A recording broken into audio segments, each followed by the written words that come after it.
Assalamualaikum warahmatullahi wabarakatuh. Dari tepangaken nami kula Meswata Madewa. NIM 22205544001 badhe ngandharaken babagan Perang Gojali Suta. Perang Gojali Suta nenggih perang antawisipun Prabu Sri Bathara Kresna kaliyan Prabu Stija Bumanarkasura. Purwakaning carita nenggih Sang Prabu Stija Bumanarkasura ingkang bingung amargi garwanipun kagebang kaliyan rayi dalem ninggih Raden Sambhawisnubrata. Bingunge Sang Prabu Stija amargi kekalihipun samida padha tinesranan. Prabu Stija nggih tresna kaliyan Raden Samba minangka rayi. Prabu Stija nggih tresna kaliyan Dewi Hatnyanawati amargi garwanipun. Nanging saking udub-udupe Sang Patih Pancatnyana, Prabu Stija njejuwing Raden Samba. Prabu Kresna ingkang mangertosi bilih anakipun nenggih Raden Sambhawisnubrata kajuwing dening Prabu Stija boten duka. Kenging menapa kok boten duka?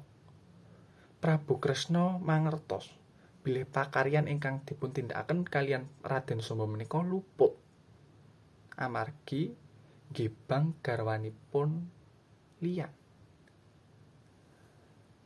Nanging ingkang dadosaken duka utawi muntapipun Prabu Kresna, Raden Stija ingkang sampun diwanti-wanti kaliyan Raden Janaka malah wantun lan nampani pusaka dumateng Raden Janaka. Niku perkawis ingkang dadosaken Prabu Kresna duka. Amargi kenging menapa Bathara Wisnu tumurun wonten jagat kabelah dados kalih. Ingkang setunggal Prabu Sri Bathara Kresna, ingkang kaping kalih Raden Janaka.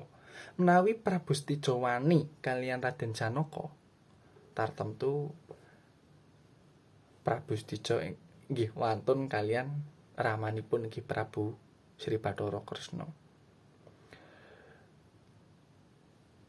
Prabu Stija ingkang sampun pasrah ikhlas dumateng Prabu Sri Bathara Kresna awit kaluputanipun. Ikhlas supados dipun pejahi dening Prabu Sri Bathara Kresna. Prabu Sri Bathara Kresna banjur ngliga pusaka cakra lan katamakaken dening Prabu Stija Bumanarkasura. Cekap semanten cariyos Gojali Suta menawi wonten lepat atur kula nyuwun pangapunten. Matur nuwun.